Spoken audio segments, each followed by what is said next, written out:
put the icing on the cake with a triple. Sure, Mabry, the dagger, boom! Nicholson, the go-ahead bucket, Townsville complete, the comeback of the season. Sydney's the first stop on our three-stage doubleheader today to close out round 9 of WNBL action. And it's the Sydney Uni Flames in 7th spot. They're 1-6 on the year up against the reigning champions. The Southside Flyers have been doing anything but this year. 6th on the ladder, 2-5 from their 7 games. And there's a lot to play for both of these teams at Qudos Bank Arena this afternoon. Good afternoon to you and welcome to our coverage of WNBL. 3 big games today. Sam Hargraves joined by former Opal and WNBL star Jenny Screen. Jen, really looking forward to all 3 of these games. So much to play for and plenty on the line for these 2 teams in particular. Much at stake, and considering that both teams have come off losses, the record for both teams isn't great, as we know, but the reigning champions have to really step up, in my opinion, the way that they're playing if there any chance to push for that top 4 in a couple of months' time. And then Sydney, we know they're reeking with a havoc and disruption, just like many teams in this league, but hopefully today potentially could be their win at home. So, as you say, plenty to play for both of these teams. Let's start with Sydney.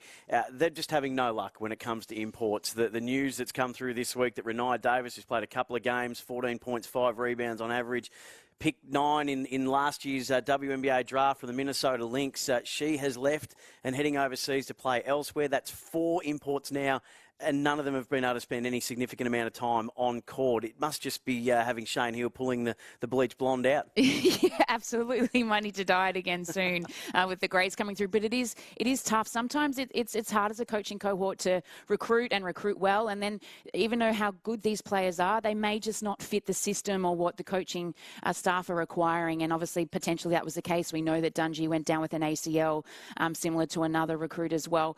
But that's just the way it goes. They've got to roll with the punches now. Hopefully some of the girls that do not get the time that they've seen this year off the bench will be able to come in, add some punch and take the opportunity that's provided to them. No Lauren Mansfield either, which is a big out. She's averaging almost 5 assists a game, 4.5 assists a game, equal 5th in the competition this year, and she puts up 13 points and 4 rebounds. So with her out as well, it really is, Jen, a case of age v youth, or youth v age. Yeah, take Mansfield out of that starting 5, and the age grade, should say, average drops down a lot. I mean, when we look at this slide, youth first experience, the average probably a age, better way of saying it wasn't experience. Experience-wise, I take insult to that considering my age. And if Krista Hiari was still playing, she'd tell you how good she was at the age of 37. But when we look at this, 29 to 25 doesn't seem like much, but what you got to take into account is that, 1, there are 4 Opal squad members in that Southside Flyers team compared to 1 from the Sydney the Sydney Flames, but also is the amount of total games these girls have played from the Southside Flyers. It's astronomical. I'm sure it'd be plus 300 in comparison to the Flames. So that's going to play into this game, you would think, as we get closer towards that 4th quarter. It certainly is significant. So let's have a look at the Sydney Uni Flames starting lineup. So Nakasoglu comes in, came off a really good game in that loss to UC, 32 points they lost by, but she had 10 points in that. Heel, Rowe, Keely Froling and Kalani Purcell. Keely Froling just does a power of work.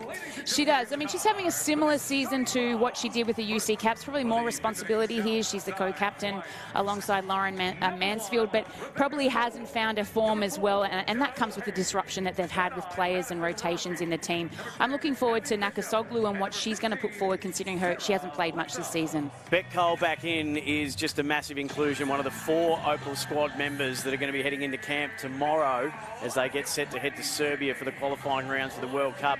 Jenna O'Hay, the star, and there's just greats and talent everywhere you look, and it's amazing that given all those names, I know they haven't always been available, but to find themselves at 2 and 5, we're surprised. And for me, it comes down to defence. They pack punch offensively. They've got the scoring power. It comes down to their lacklustre defence that we've seen all season, and that was evident against Perth on Thursday in round 8. But the matchup I'm really looking forward to, and hopefully it happens, is number 9 versus number 4, Heel versus Rochi, because those 2 girls will be going head-to-head, and no doubt Sandy Brondello will be watching closely today. Who wins and why? Who wins in white? Who wins and why? Oh, who wins and why? Look, for me, Southside Flyers, they need to get the season rolling. For Shane and his crew, they got nothing to lose today, so let's hope we have a contest. Blixarves gets the first points in terms of the tip-off, and it'll be Southside getting first possession. They come back to Blixarves, and then back up top, Rochi. Inboard pass was good for Bishop. Just couldn't finish off her hard work in the key, and they'll automatically look to play through Heel. With no Mansfield, a lot of work to do for Shyla Heel. Inboard on the low post, Froling tries to back up Blixarves, drew a crowd and threw it away. So that's an indication already, Jenny, of just how tough an afternoon you think it's going to be for Keely Froling, always the undersized centre. Absolutely, and she's got a task against Abby Bishop, but knowing the Froling name, she isn't going to take a backward step at all. She's going to make Abby earn every single possession and point that comes her way today. Nice to see that both teams went in early in those two first possessions of the game, but Sydney are going to have to do a better job defensively and contain from the perimeter. Abby Bishop at the stripe. Great year she's having, averaging 15 points and 10 rebounds a game, equal 5th in the competition for boards. But when you can put up a double-double every game... Yeah, I mean, she's getting some great opportunities. She's playing 33 minutes. We knew she signed late with the Southside Flyers. She's now in the squad for the Opals as well, so it'll be interesting. She hasn't worn that uniform since 2012. So it'll be pretty interesting to see how she goes in the next couple of weeks, especially in the green and gold. O'Hay was almost able to pick the pocket as they came down the court, but the opening three to Kalani Purcell, and it's a 3-2 Sydney lead early in the first. Just not getting on the same page offensively at the moment, the Southside Flyers. Nice kick ahead there from Shyla Heel. And then Kalani Purcell popping out to the three, probably not her known skill in the game, but she's taken on a lot more responsibility since leaving the Melbourne Boomers last year, which she averaged 4 points and 3 rebounds. To this year, she's 13.7 rebounds and 4 assists for the game, and almost leading her team in assists and how she's able to get her teammates open. Shyla Heel almost had it stripped and then ends up having it blocked. Tough stuff underneath from Sarah Blixarves. Rochi gliding through the avenue and finishing on the right hand. 4-3 now. Southside lead. Shyla Heel for 3. Drains it. And don't they need that? You mentioned averaging just under 17 points a game coming in. And if she can light it up from the deep, it'll go a long way to helping Sydney today. Southside share it around. O'Hay. Back out to Cole. Blixarves likes the look and jams it right in between the ring and the backboard there. We need to come up with a name for that, don't we? Do we just call it the wedge? That's not a bad one. Yeah. Jam. The jam? Yeah. Although the jam sounds like it's something nice, like that. That was very nice. Nice little pull-up 3 from Shyla Heel.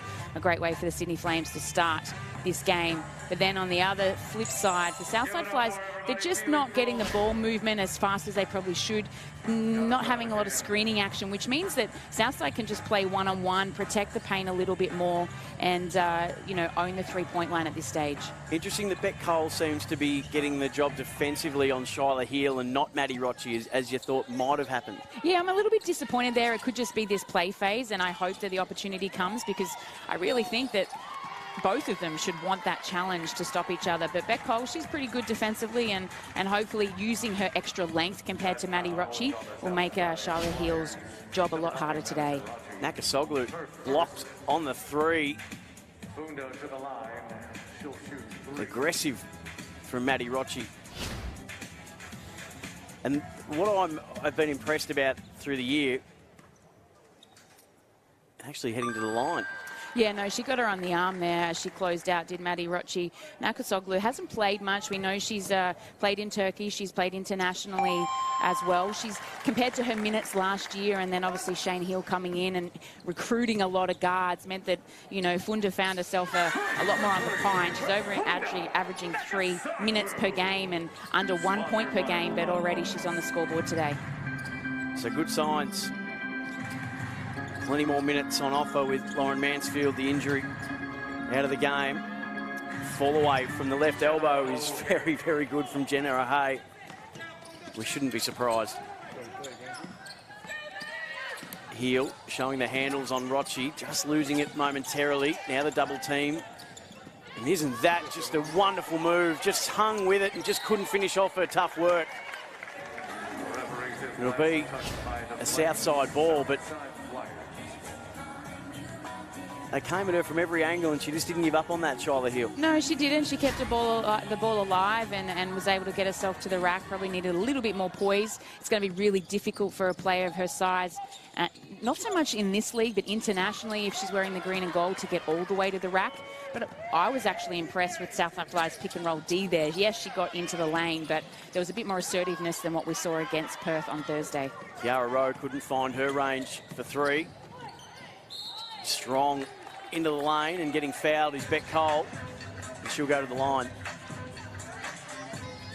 Averaging 18 points a game, third best average in the competition, but hasn't been able to get out there for every game.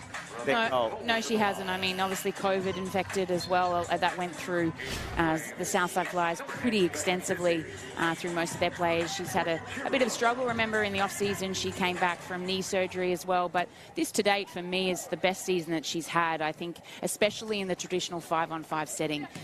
You know, the last couple of years, she spent a lot of time in that 3-on-3. They didn't qualify for Tokyo, and that would have really hurt her and the rest of her teammates in Froling and Alicia Kunik as well. But right now, I think she is the #1 player for Southside Flyers, and hopefully some others like Blitzarves, who's also doing well, 16 points a game, can actually come to the party and get this, get the train started and on the tracks that it needs to be. Sydney Uni with a 1-point lead. Katie Diebel into the game for some minutes. Froling just loses the handle as she looks to get inside the lane, and then the outlet to Beck Cole in the fast break. That's money for Jam. And they do love the fast break, Southside Flyers. They love to get out, especially off stops and defensive rebounds. Here we go, Rochi on heel now. Lovely little step inside from Shyla. Just couldn't finish again, but Keely Froling, we speak about all the time. She just is a workhorse underneath. Constantly grinding away, and she gets the offensive put back. Beck Cole off balance, no foul call. And here comes Sydney again with a 1-point lead. It all opened up for Purcell. Lovely little bounce pass inside for Pizzi. No bucket for her. They scramble underneath. Eagle comes up with it, back to heel, and Rochi goes straight to her again. In fact, it's Jenna O'Hay. Heel can't connect on her second three. Bishop comes up with the rebound. Rochi just couldn't get the find to Blitzarves on the fast break. So their distribution of the ball is second to none, Southside.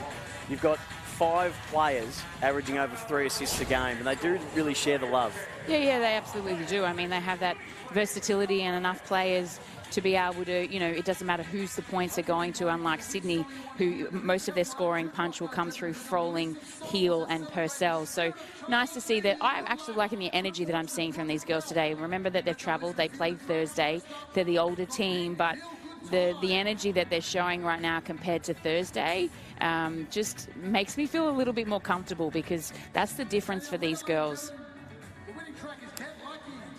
So Shane Heel will be pretty happy with what he's seeing so far. Just 5 and change to play in the first and a 1-point lead. Just leading scorers at the moment, Nakasoglu and Heel.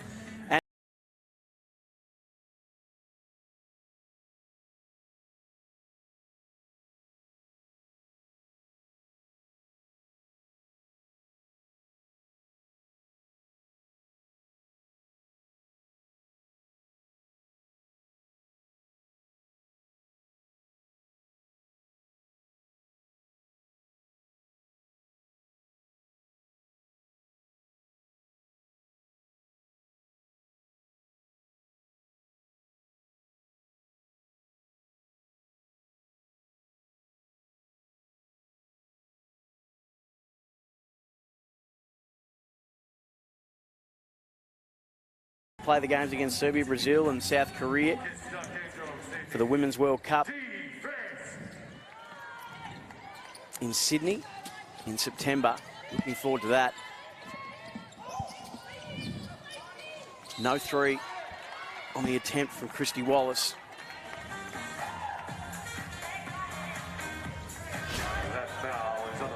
Just get a look at the replay here. Nice little slip, as you see, Sydney Flames just falling asleep there, and Abby Bishop following up her missed opportunity there, and, you know, probably one that got away for the Southside Flyers in that possession. Great offensive effort again. Katie Deeble to bring the Flames down the court to Pizzi, now Purcell.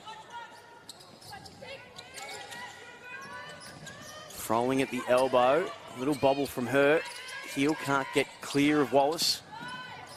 Steps in, and then the kick out to Frolling, no good on her triple attempt.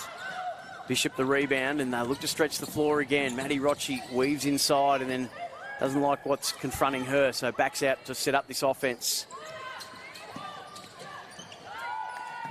Into Bishop. Again, 2 in a row and unable to finish after being found. She looks like she's labouring a little bit, you know, seeing her run down the floor there, whether it's an ankle and a knee kind of situation. She looks a little bit ginger. It'll be interesting to see if she spends any much more time on the floor. Corner three from Pizzi is good for a 4-point lead now for Sydney. Sponsored by FIBA International Logistics. 14-10. They share it around. O'Hay doesn't use Jarry. They go inside again, wanting to find Bishop, but Pizzi is hip to that scene and denies her access. Yeah, as you can see here, nice little slip action and pick and roll between the two veterans, but I'm not sure what happened. I mean, you know, we know that Abby Bishop loves to go right. Left hand isn't her favoured, but there seemed to be a little bit of gingerness. But on the other end, Pizzi hitting a nice corner three, and that's coming off the action and penetration from the pick and roll with Heel and the other big, which we saw happen earlier on with Purcell hitting a deep three as well. So the Flames get it back. Shane Hill will be really happy. They're coming off a 32-point loss to the Capitals. And Southside coming off a 7-point loss to Perth, and they're only 2 points down with a minute to go. That one just got away from them in the last 60 seconds. Maddie Rocci, and now Christy Wallace. Goes low to O'Hay, back out. Wallace left all alone. Can't drain the triple. Purcell fouled.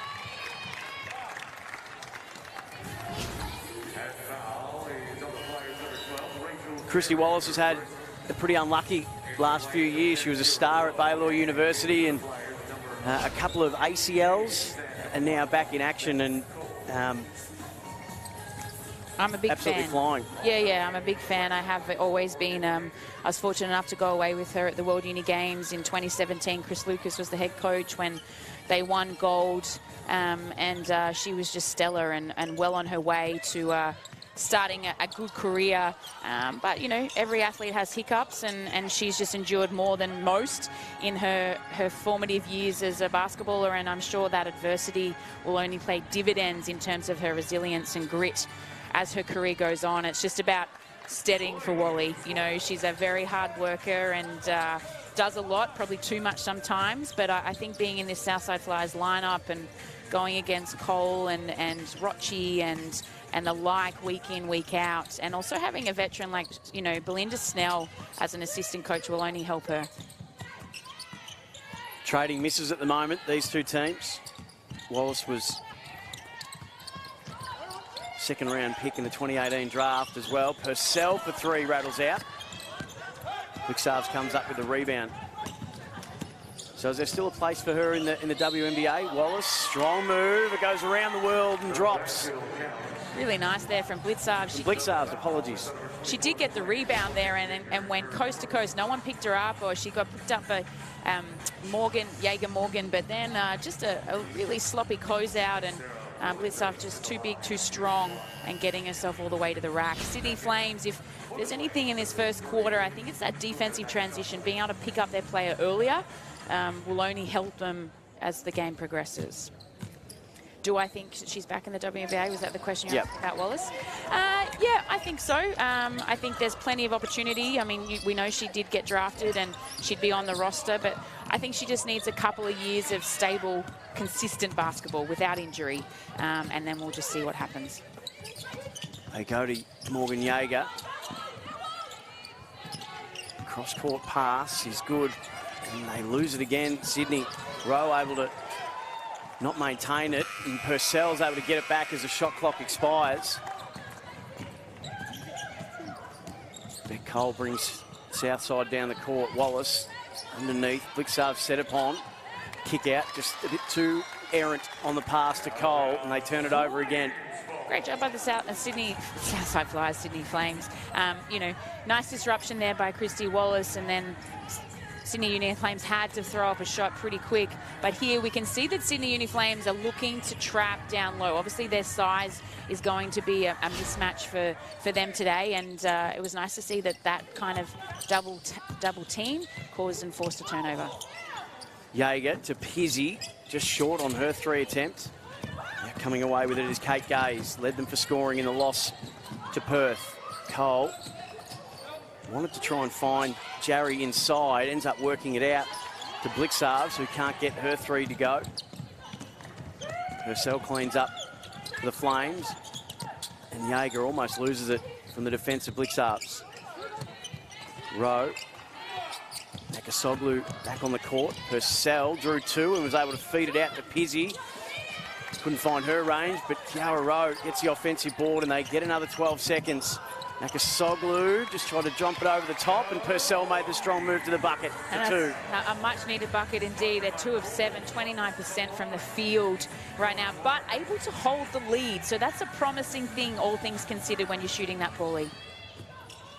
The handles from Wallace on full display as she pulls up for the short-range jumper after the delightful crossover. So 47 seconds left, still time. Sydney Uni with a 1-point lead, a hard-fought 1-point lead. 3 turnovers each. Jaeger, corner ball, Nakasoglu left alone. And makes them pay for that lack of attention on her. Couldn't have asked for a better first quarter from someone that's only averaging 3 minutes a game. You know, she's come in, she's taken this opportunity, and it was nice to see her, you know, get this reward, and Shane Hill applauding her knocking down that 3, as did Sarah Blixarves there. So trading triples to finish off this first quarter. Last possession will go to Sydney Uni with a 1-point lead. Oh, Jaeger just tried to be a little bit too clever with that pass, but it's going to work out fortuitously. Purcell, brilliant double-handed bullet pass underneath to Rowe as time expires on the first quarter, and it's been a good one for Sydney Uni. We haven't been able to say that a lot this year, but they go into the first break with a 21-18 3-point lead over the Southside Flyers at Qudos Bank Arena.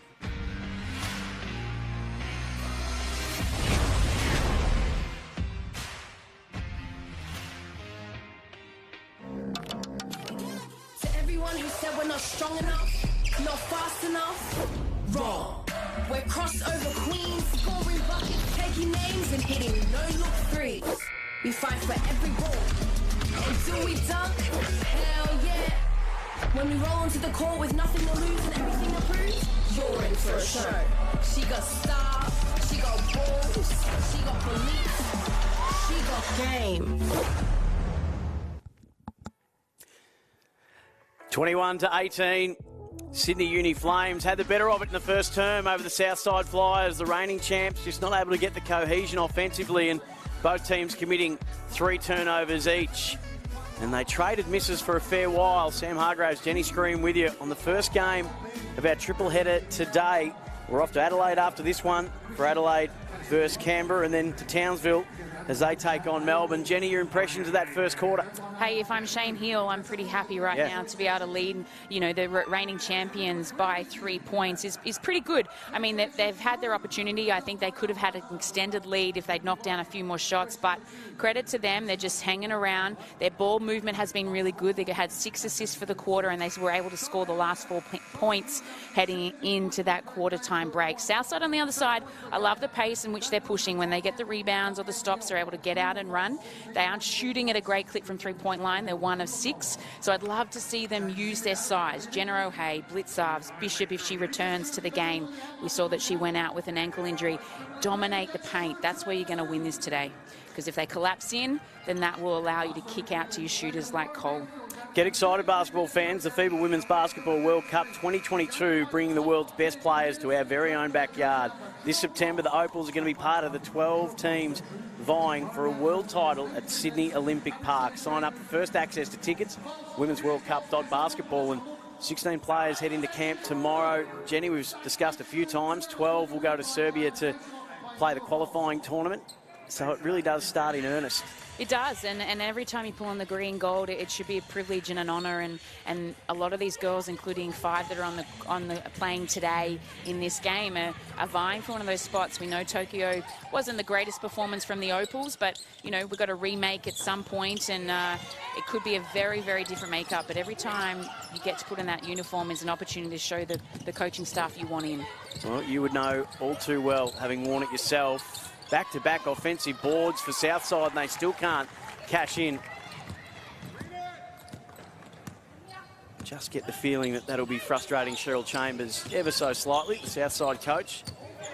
Nakasoglu, equal leading point scorer with 6 of the first quarter. Blixar's had that as well. They work it back to Nakasoglu via Heel and Purcell. She gets herself into the lane and draws a foul.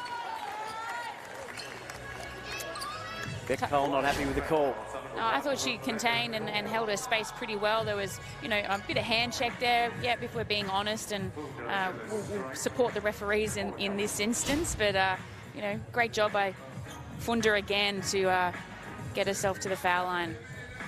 Jenny, you know sport's all about opportunities, and when your time comes to take it, that's half the battle when you're not a walk-up start into a starting 5. Oh, absolutely. In any, whether you're a junior playing in the pathway or, you know, starting out your career in the WNBL, everyone wants to play. But don't underestimate the value of sitting and learning and watching from players that have earned the right to, you know, play more minutes than you. I can't underestimate or, you know, sell to the people watching how valuable that can be, the training to go against the likes of Cole, O'Hay, Blitzarves, and down the other end in Froling and the like. That's valuable, just as important as the minutes, but you know, you can learn from all of those avenues. Nakasoglu's got 8 points to lead all comers as Rowe drains her 3 and gets herself up to 5 points now. And this is a 6-point lead for Sydney Uni.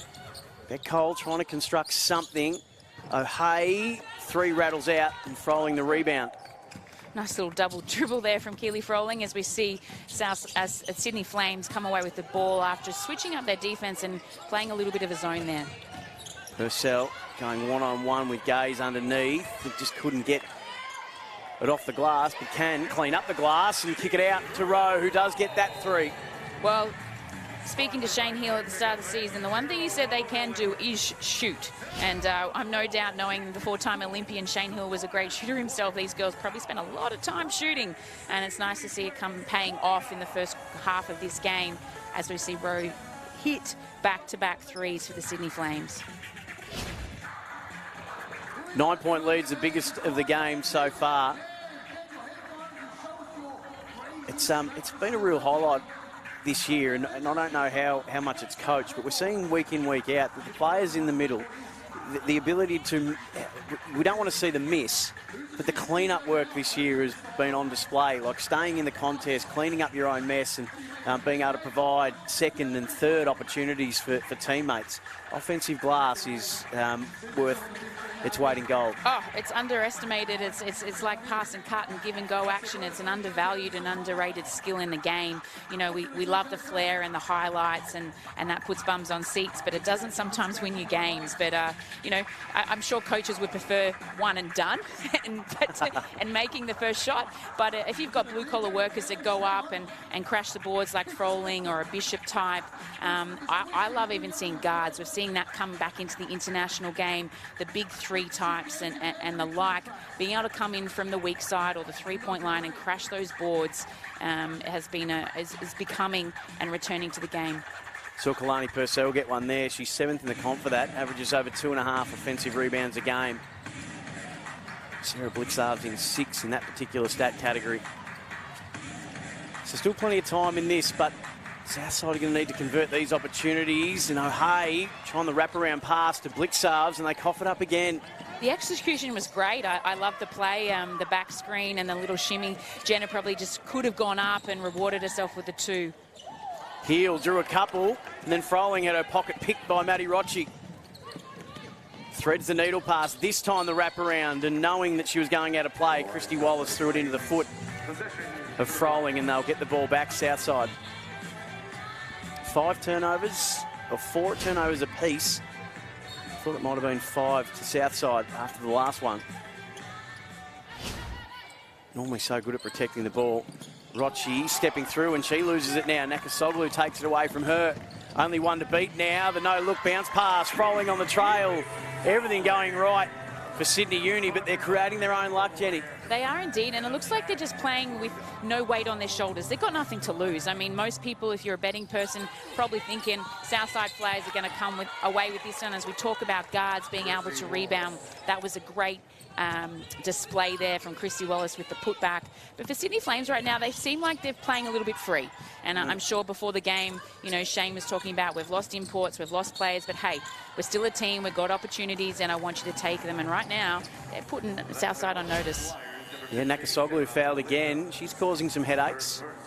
8 points for her. Rowe has that as well to lead Sydney Uni. And for Southside, Cole has the 6, and so too Blixarves. The rebound battle being won by Sydney at the moment, 16-14.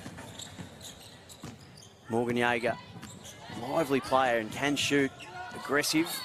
She gets fouled. Just sold it maybe a little to make sure, but that's basketball. Jacare poise here, you know, got Rocci just out of her stance a little bit there and was able to draw the foul. Morgan's another one who hasn't seen that much court time this year, but, you know, Adelaide Junior came up through the ranks. She averages 18 minutes a game, so she knows the system. She's been around. Obviously, Shane trusts her enough to play.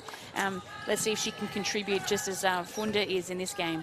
33% three-point shooter, so she's got the range. Froling trying to step around in the little running hook on Blixarves, but that defence was as solid as you'd expect from a start, like Sarah Blixarves.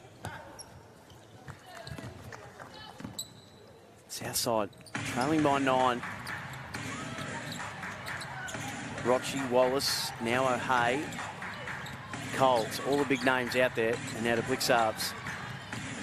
4 opals and one that you'd expect will be in the not too distant future, as Froling got the block and then was fouled. Brilliant defence from Keely Froling. Yeah, let's take a look at this battle down low. Great job by Keely Froling. Saw the reverse coming, and then Sarah Blixarves just getting a little bit frustrated with herself, not being able to capitalise there on probably the smaller defender in Froling and just giving away an errant foul. Sure, it wasn't just a little hug. Well, off court it's probably a little great hug. stuff. You know, they've known each other, they've played with each other before, and yep. But in the context of the game, it is unsportsmanlike. So Froling at the line to open up the biggest lead of the game, and she gets the first, and it's 10 points.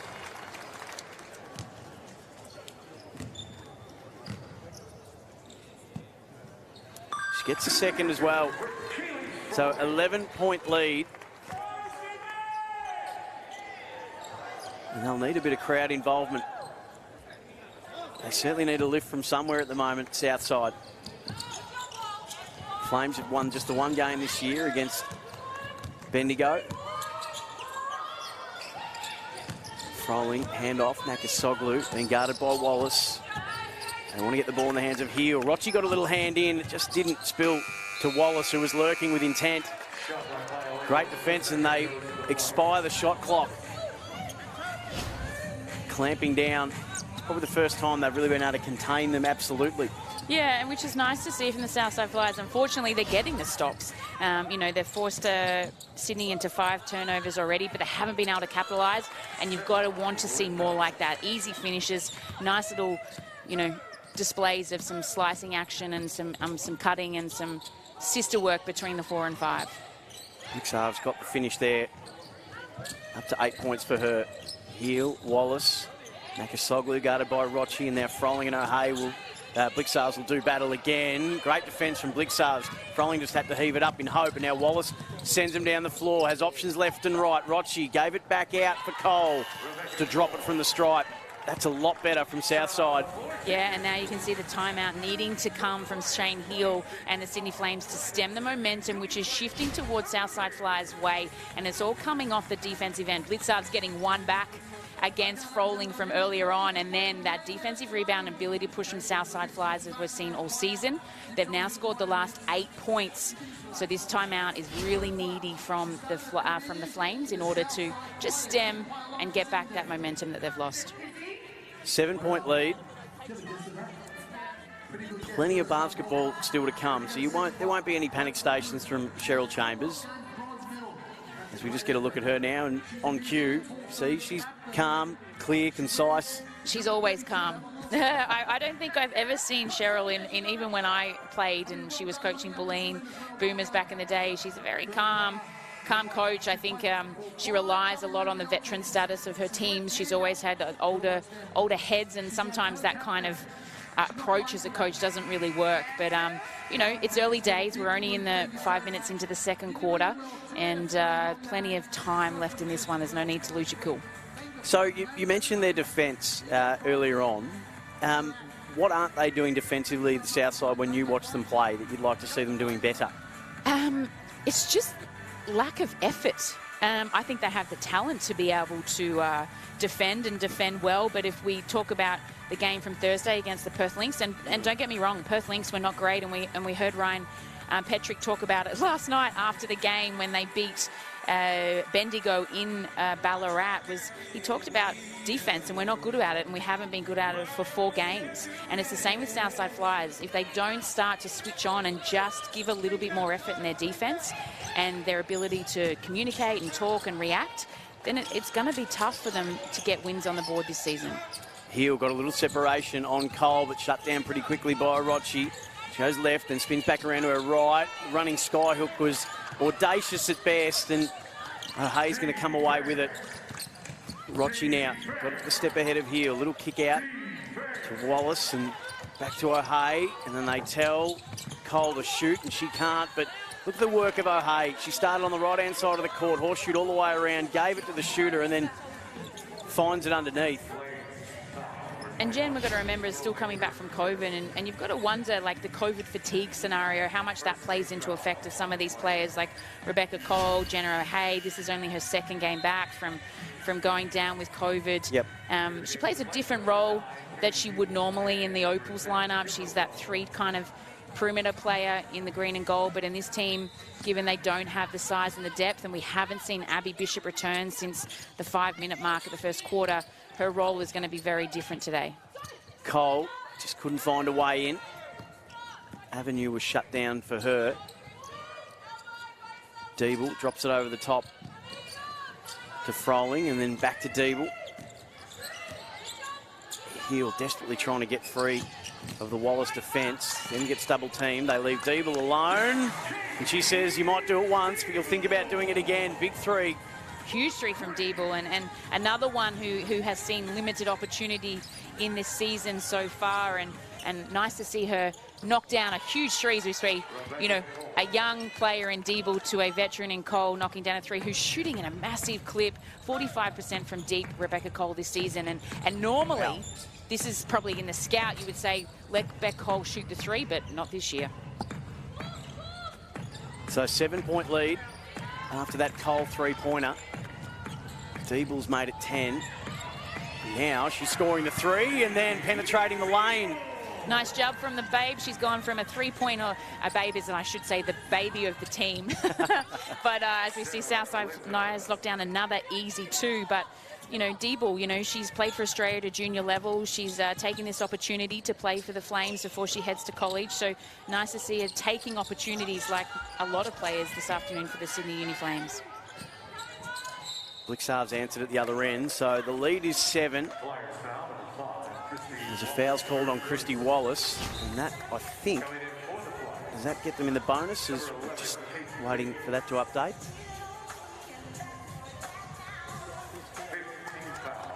Looking at just the last 2 possessions of Katie Deeble. And it did. So Heel at the stripe makes it an 8-point lead.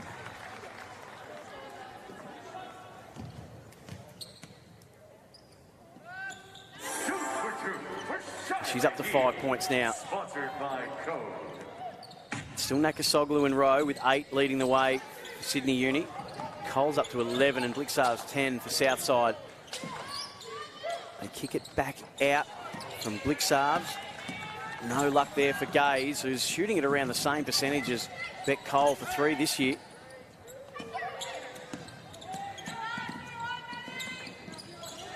Little bobble from Froling. Defensive work good from O'Hay. Froling goes right at her with a Euro step, and O'Hay's not buying anything she's selling. Quickly taps it to the advantage of Cole. Had Rochi on the outlet. The defence was really good from Deeble, but it spills to Gaze. They'll get another look. Shot clock at 15. Cole had O'Hay on the post, but Blixar's left in the corner. Can't bury it.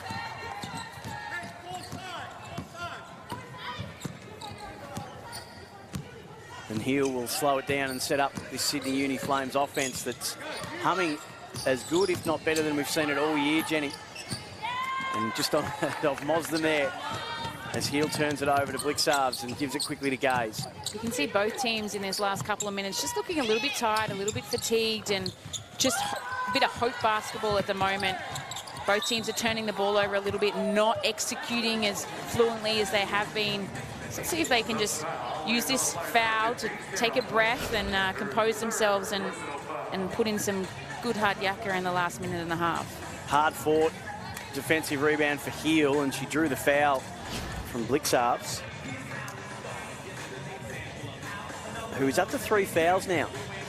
Yeah, and that's tough, you know, because you've already got Abby Bishop sitting on the sideline with what looks like either a calf or an Achilles issue, as you just I've seen her when the cameras span to the bench, just playing with that, I think it is the left leg a little bit. So that's going to make rotations a lot harder for the Southside Flyers. If you've got Blixarves in foul trouble, Bishop on the bench who may not return, it's going to be a lot more minutes for their bench and the like of Jenna O'Hay and Rachel Jarry and Emily Harmon, who we haven't seen yet in this one.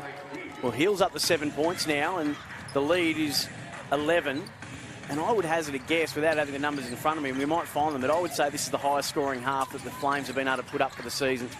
Well, they're shooting at a great clip, 7 of 15 from the three-point line at 47%. Will put you in a good position to take a lead. Defence has been great too. Jarry got the offensive rebound there. No 3, but they get it back again. Jarry, little head fake, and Heel stayed right with her, but did chop the arm. And Jarry's slow to get up. Maybe just got her on the nose. Not sure. It was a nice drive from her. Absorbed the contact. A little bit of claret too. Jarry's always fallen to the ground hard and on the pine, and never looks graceful when she does hit the floor, and has succumbed to a lot of injuries in her career, whether it be her knee and then also she had a lot of issues with concussion over the years as well. And the nicest thing about Rachel Jarry is she's able to still play. She's managing being a Victorian police officer and being a professional athlete, and it's nice being able to see it. An Olympian, a 2012 Olympian, be able to still be able to contribute. Well, over 150 games and a career averaging 11 points and 5 rebounds is really solid. Well, it's nothing to be disappointed about. So 42-33, this Sydney Uni Flames lead. A minute and change to play in the first half. On what's been the best half we've seen the Flames put together this year. Purcell pulling up. Dropped it from the elbow, but I think it's been called for the offensive foul. Maybe just a little forearm, was it, Jen? I don't know if the foul was on that or Froling and Jarry. For me, Kalani wasn't even an issue, whether it was the physical contact that was going on between Froling and Jarry. It was Froling. It was Froling? Yep. Well, there you go. Yeah, it looked pretty innocuous from where we were following the ball, but it was off the ball that the foul is called. So I think it was just two girls playing hard. Catch and shoot. O'Hay, no good, and Purcell the rebound, and quickly to Heel with Rochi right in her eye line. Rowe gave it back up top, Purcell. Back to Rowe. Gaze gets quickly in front of her. Rochi's been there for Heel the whole way. Little running hook. It didn't go. Froling beat 3 and bounces it home as time expired. And they'll argue this, and well they should. I think Keely Froling's got that up and back in time. Let's just stick with this. Initial thoughts, Jenny Screen? Well, Charlotte had to get it off the rim. There was still 3.5 seconds left on the clock there as Keely Froling took that shot. So I'm not sure why it would have been a violation, but, you know, it's really hard to see the clock from this angle. But no one seems to be complaining, and if Shane Heel thought it was wrong, he probably would be going hard at the referee. So let's assume that the right call has been made.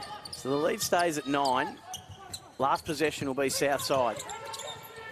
Hay, little bounce pass in. Jarry gave it out to Cole. Almost lost the handle. Steps in. Foul. Offensive. And we'll await the call and have another look at this. Little shake and bake from Cole. Yeah, you can see Jarry. Yeah. Pretty evident there. Jarry just getting a little bit too zealous in terms of setting that pick and roll. The idea was right, but just landing a little bit too hard to the Sydney Uni Flames defence and giving away that offensive foul. Chance for a late one with 5 seconds left. Here will take the last shot. In fact, she gives it up to Jaeger, who bounces it off the backboard. And I think that'll count. And it does. Credit the find from Heel. Jaeger the finish. And what a half it's been from Sydney Uni, 44-33 over the reigning champions. Their best performance in a half that we've seen this season. Can they maintain the rage? The Flames are 43, the Flyers are 33. Half-time on the first of 3 big games. A triple header today of WNBL action at Qudos Bank Arena. It's the Flames by 11 points.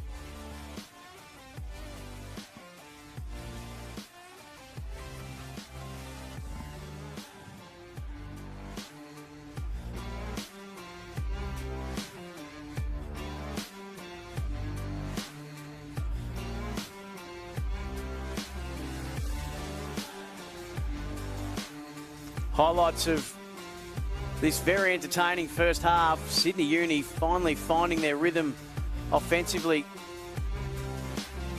And Jenny, they did it in a multitude of ways, from outside, inside. Yeah, they're shooting at a great clip from beyond the perimeter, 47%, but I love their tenacity.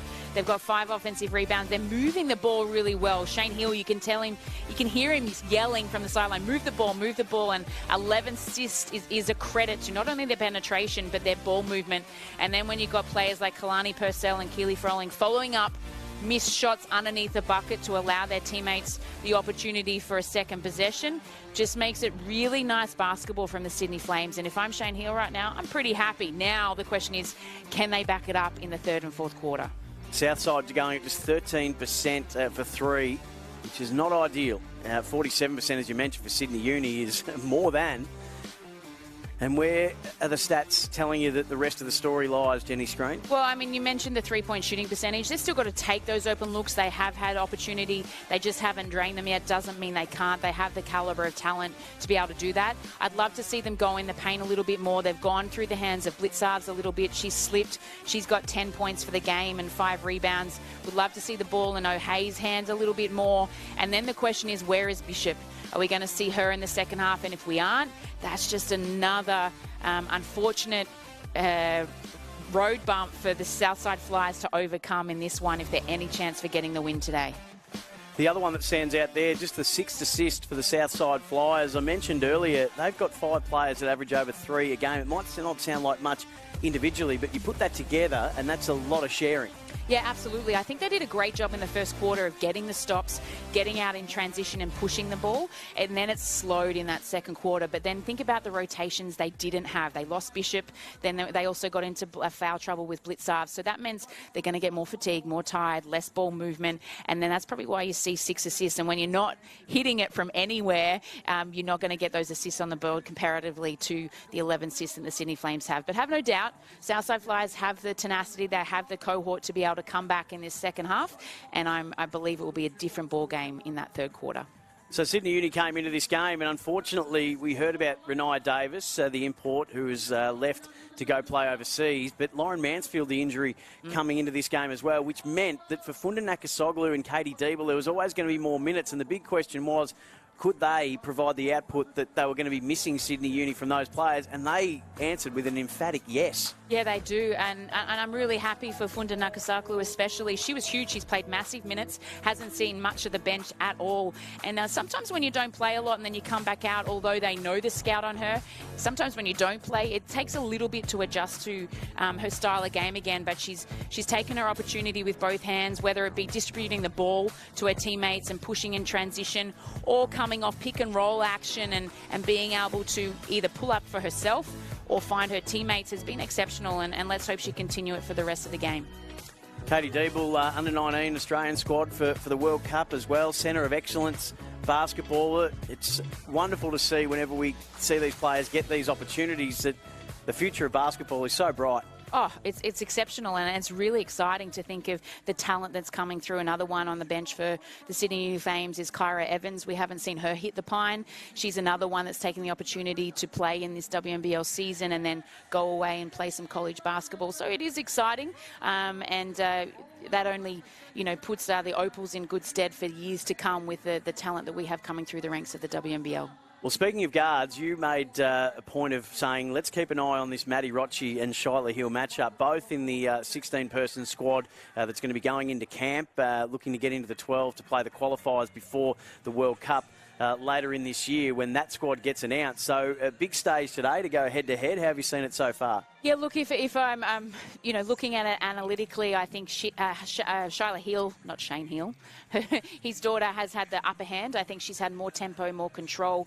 She does have 7 points. She hasn't shot great from the field, but her distribution has been great, and her rebounding capability has been really good. Rocci, on the other hand, just not finding her feet at the moment, offensively or defensively, if I'm being honest.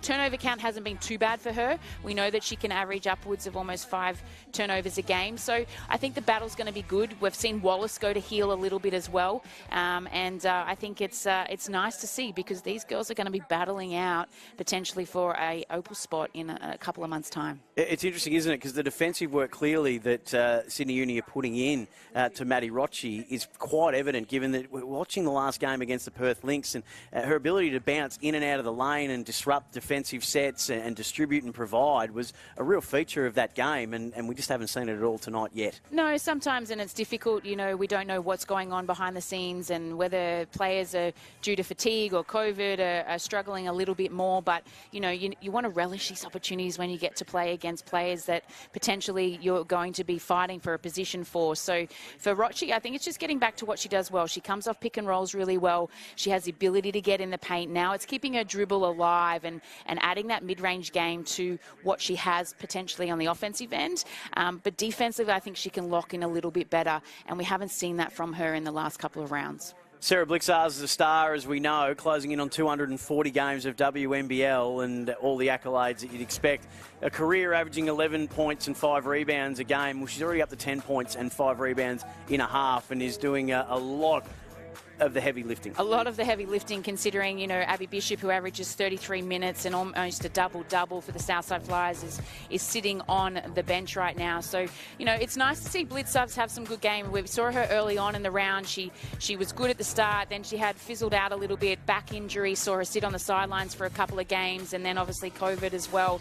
So nice to see her getting some form, especially leading into the Opals camp, and then obviously Serbia, which she will potentially be a part of. But if Southside Flyers are any chance of winning today, she needs to continue her performances, her performance that we're seeing today, but also we need some other girls to step up and ease the load for her. So Sydney Uni Flames just haven't been able to take a trick with their imports. It was a really exciting part of the pre-season to know that joining Shyla Hill, a top 10 draft pick in the 2021 WNBA draft, was 2 other top 10 picks in Stephanie Watts and Chelsea Dungy. Stephanie Watts, unfortunately, gets injured, still with the squad, but then Chelsea Dungy is let go by the squad. Then they bring in Renaya Davis and Shatikwa Snow. Snow, I think, has been let go, but Renee Davis was the interesting one. Picked 9 in that draft, and with the Minnesota Lynx, came in averaging 14 points and 5 rebounds in 2 games, and now heading elsewhere. Yeah, she's been picked up, and they're paying out her contract to go and play in Israel. Look, I don't know what's going on. We can only assume that it's been a difficult ride, and sometimes you don't get it right as a coach in terms of imports, but they've come to an agreement in terms of releasing Davis. I thought she was pretty good. You know, we don't know what goes on behind closed doors, and it can be frustrating at times and whatnot, but maybe she just wasn't the right fit for the Sydney Uniflames, as were their other imports as well. It's such a crucial part, isn't it, of putting together your squad. We've seen it work to great effect, especially the team that we're seeing on the defensive side of the highlights here. The Perth Lynx have done it beautifully. But if you don't get that import mix right, it can actually be a lot more disruptive than I think we realise. Not because anyone's doing the wrong thing, it's just because it's not the right thing. Yeah, and that's half the battle, is picking the right imports, not just from a talent point of view, but a fit point of view. Are they going to gel well with the team? Are they a good teammate? Do they do the little things well? Sometimes you can recruit imports and they can be a lot of hard work, zap a lot of energy from a team, and doesn't matter how many points they give you, they just drain the energy. So I'm not saying that is the case and what happened in Sydney, and I'm sure there's a lot more to unfold in that story and the stories with all 4 imports. But, you know, now Sydney just have to, you know, release the shackles. They can't rely on their imports. They've got to rely on their Australian talent. And right now they're up against the reigning champions by 11 points and doing an exceptional job. Well said. What about the Southside Flyers as we see teams back on the floorboards warming up? They're the reigning champions. They're 2-5 on the year in their 7 games. You've got 4 opals in your starting lineup. And you're 2-5. Now, some of it, yes, COVID. Some of it, yes, injury. How much can we blame there, and how much do we actually need to level on this team and say, you're probably not where you should be at this point of the year, given the side you've got? Well, most people know when I commentate, I'm pretty honest, and I call a spade a spade. And for me, I've called probably 3 or 4 of the Southside Flyers games out of their 7, and every single time it comes down to their defence. They've got the punch offensively. We've seen it. We know they can and play that way. Yes, they've lost Liz Cambage. Yes, they've lost Leilani Mitchell, but they still have the talent. And I agree with you. I don't think they can rely on the excuses anymore. They've just got to get back to fundamental basketball, having a little bit more effort, digging deeper on the defensive end to allow us to see that beauty on the offensive end that we know they're capable of. And is it really about those 4 opals, as I've mentioned, or does it go a little bit deeper and it's really about... Well, you tell me. What's it really about? I think they've got great depth. I mean, considering compared to last year, you got Wallace coming off the bench, who's not one of those 4 opals, but I think will be after Serbia. You've also got the likes of Kate Gay. She's been around a long time in this league. We saw her put some great numbers up in that loss against Perth on Thursday. She's a veteran. So, and then also you've got Amy Rocci, who used to be Clydesdale. She's also a championship-winning player. She knows the game. Yep. So you can't use the excuse that they don't have the depth or the talent. I just think they just need more time to gel and get some consistency and hopefully less injuries and less COVID, and then we might see them click a little bit more and see that calibre of championship style of play that we saw last year. Well, they've got a half to turn it around. Going 2-6, it's a long road back, isn't it, from there?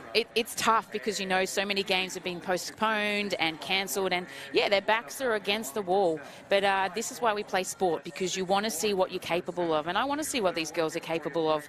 They've got the talent, they've got the depth, they've got the coaches, but right now they're getting chewed up by a younger, more tenacious, shall we say, younger team when the average age is 25 compared to the veterans of 29. So let's hope we're in for a stellar second half performance of WNBL. Looking forward to it. 3 big games of WNBL today to close out round 9, and then on a little bit of a break for about a week while 16 of the players are in that Opals camp.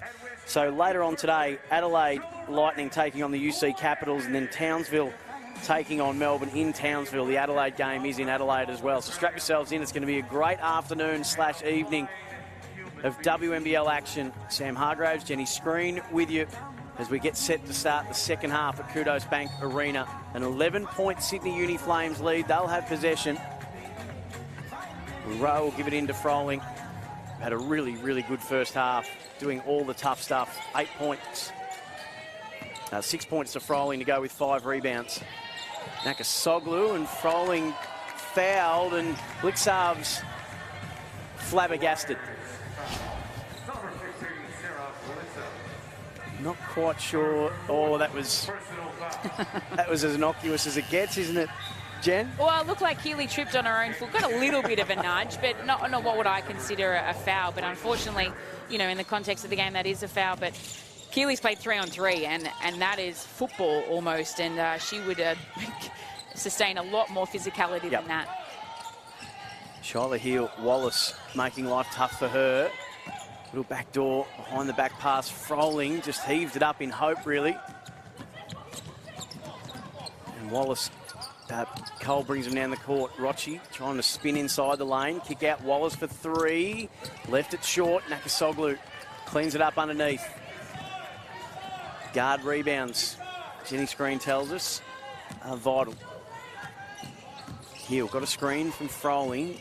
Tried the hesitation step and then wanted just the side back flick pass to Froling, but it was all shut down. Good defence from Rachel Jarry.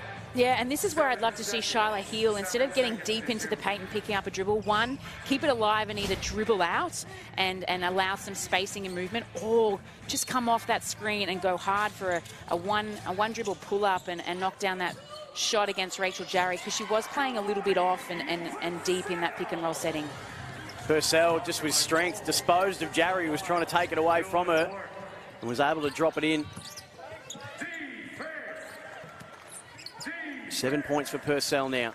O'Hay, cross-court pass. Wallace tried to put the step on Rowe, who wasn't buying. Rochi tried to spin around Purcell. She wasn't either. O'Hay from a long way. That was a deep 3, similar to what we saw in Tokyo in the I think it was the quarterfinal, I can't remember now. But a huge 3 and a necessary bucket to stem the tide from the Sydney Uni Flames as they were trying to extend their lead. 10-point Sydney lead. That was deep from O'Hay. Heel, in, then out. Purcell, no good on her triple attempt. And Jarry the rebound, and she says, I'll run the floor. Oh, O'Hay's been left alone twice and twice. She's made it hurt.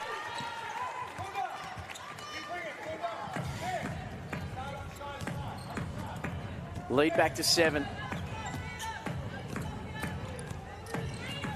O'Hay up to 8 points. 2 of those 3-pointers. Nakasoglu, crossover, step back. How about that for 3? That was nice. She had great poise coming off that pick and roll, hesitated, wait for the hedge and recover, and just did a nice little step back and had her feet really set well to come away with that nice 2-point bucket. Jarry's 3 attempt was long, Froling the glass, and Shyla Hill calls the play. Maddie Rochi guarding her, gives it up to Nakasoglu. Why wouldn't you? 11 points for her at the moment, and she gets all entangled with Jenna O'Hay, and she's a little proppy getting up, Jenna. Nice, as we spoke about, that nice little pull-up, long-range 2 from Nakasoglu there.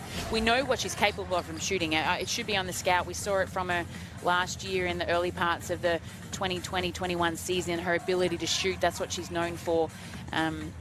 So hopefully they force her a little bit more to penetrate towards the key. 42% career 3-point shooter, and 1 for Christy Wallace. Pressing hard into the lane and finishing. And you've seen the 3 out of the 4 play phases from the Southside Flyers have all come off stops and the ability to get out and run in transition. Jenna O'Hay's 2 threes back-to-back were all off stops. And then here again, a nice steal from Maddie Rochi against Nakasoglu allows Christy Wallace to get out and run, use her athleticism, and earn herself a 3-point play. So tightening up just a little bit. 7 points again. Rochi after that steal. Right on the hammer of Nakasoglu. Purcell, little step and crossover. Just didn't see Bet Cole lurking there. Little hand on that intended for Rowe. They'll get it back. Purcell's just done that a few times where she's got the ball, she's in great position, she makes great penetration and does the selfless thing of wanting to find a teammate, when I'd rather her take the responsibility, which she has been doing a lot this season, and just go up hard to the rim, because we know how good she is on the offensive glass. She can always chase her own if need be. Shyla Hill stepping through raindrops, just can't get it to go on the right hand. She's exciting when she looks to take on the defence. Wallace, Jarry. Cole. Froling denied her any forward movement.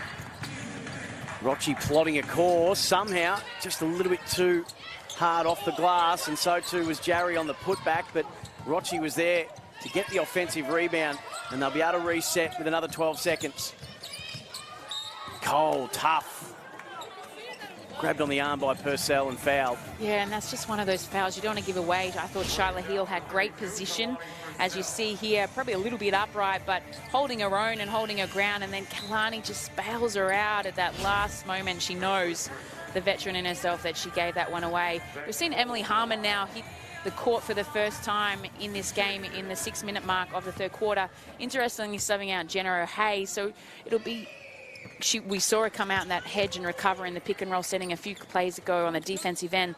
So it'll be interesting to see if she's another player that's copped a knock to the hip, and whether we'll see her or she's just needed a veteran break, because she hit 2 threes back to back. And with Blixarves up to 4 fouls, so Emily Whittle-Harmon's going to probably get some extended minutes, as we've still got 6-11 in the third quarter. Lead back to 6 now.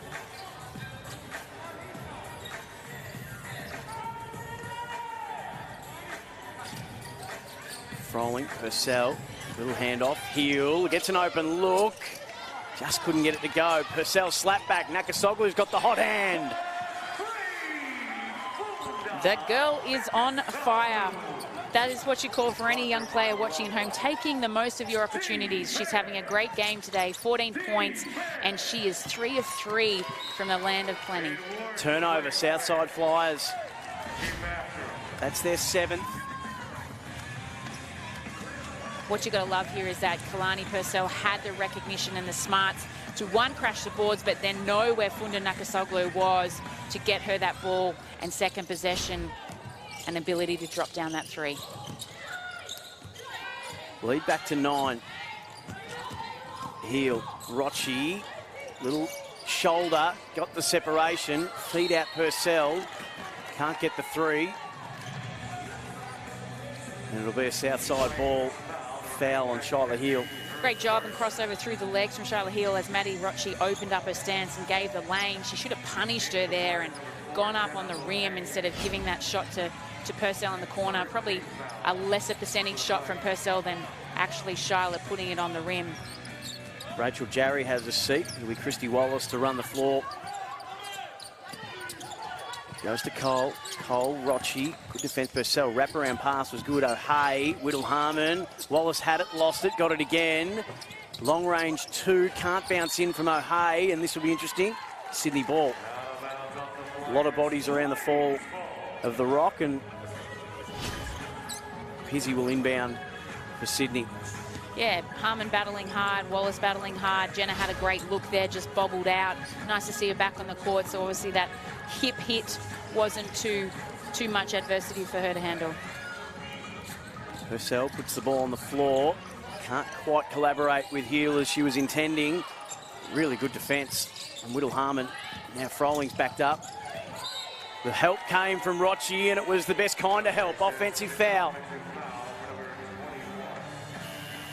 Froling not happy with the call. How do you see it, Jenny Screen? Oh, look, these calls are always difficult. I'm going to say no comment here on that one. You know, Keely today, we've seen a lot of errant plays from her, plays where she's gone up at the rim and just thrown it at it. I don't think they've put her in a positions of ability to succeed actually, and hopefully they can find ways to get her in this game, because right now she's doing good. She's been solid, but we haven't seen the punch that we normally see from her. Good defence from Pizzi on Whittle-Harmon. Just made it uncomfortable for her on the fall away too. After she regathered the bobble. Now Heal says, come at me. Purcell straight back to Heal. Double team now. Purcell didn't make the move to the bucket, so Heal will. The teardrop rattles out, gets her own mess.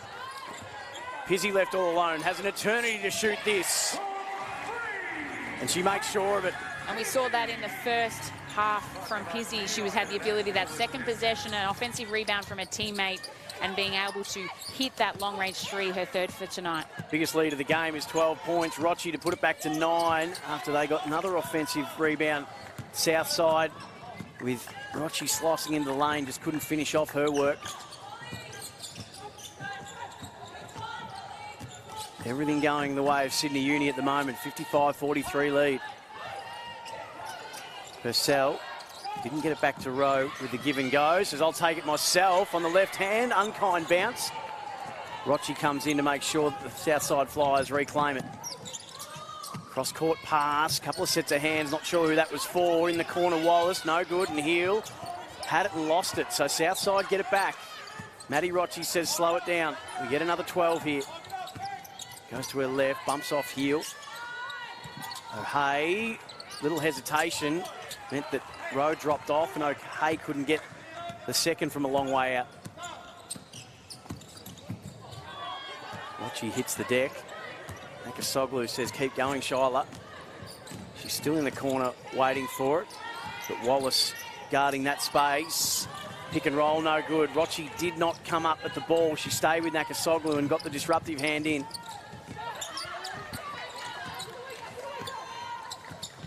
Just over 2.5 to play in the third quarter.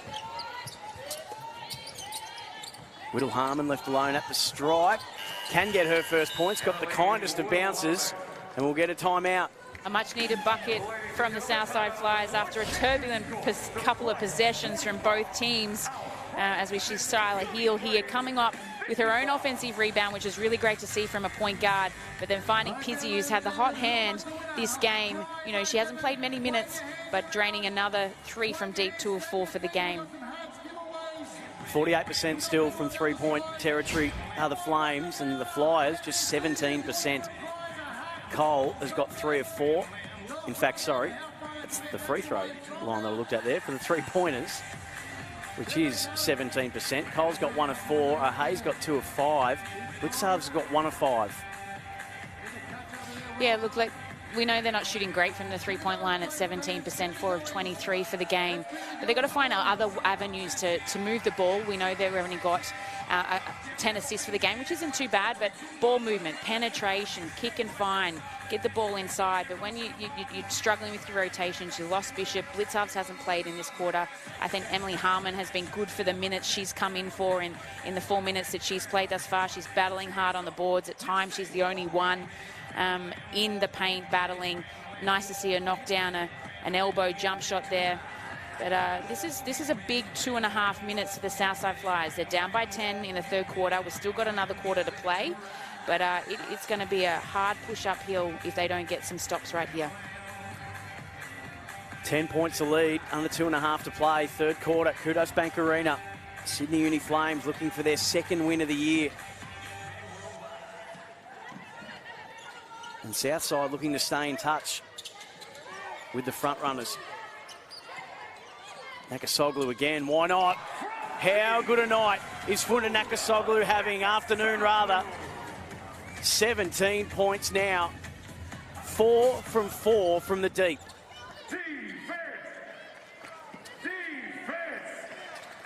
13 points is the lead. And straight back to 10 points as Gaze connects. In fact, 11. What about this night from Nakasoglu? Yeah, it's been great. I mean, I'm really enjoying watching it play. Southside Flyers found themselves in a 2-3 zone there, able to get a stop. Unfortunately, not able to convert on the offensive end.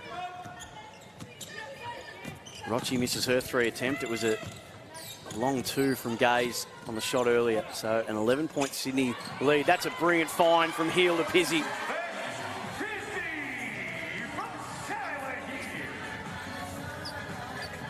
Up to 7 assists now for Shyla Heel to go with 7 points.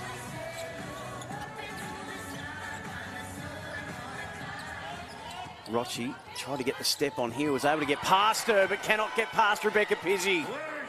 How good is that kid being off the bench? You know, we've seen her. She's played for the Southside Flyers in the past.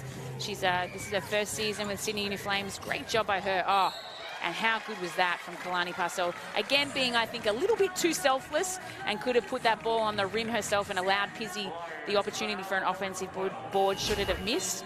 But as you can see here, you know, Pizzi getting herself to the foul line with and a nice block on the defensive end as well. That's a big swat. You remember those. But look at the smarts here. Kalani, just nice little tap, finding her sister or other big player down low and being able to not even catch it, but just tap it mid-air and allow Pizzi that opportunity to get herself to the foul line. And she connects on the first of those. 9 points for Rebecca Pizzi. Make that 10, gets the kind bounce. Second top scorer at the moment for the Sydney Uni Flames. Nakasoglu's got the 17, and speaking of fines, that's brilliant. Cole to Jarry. Double-handed bullet.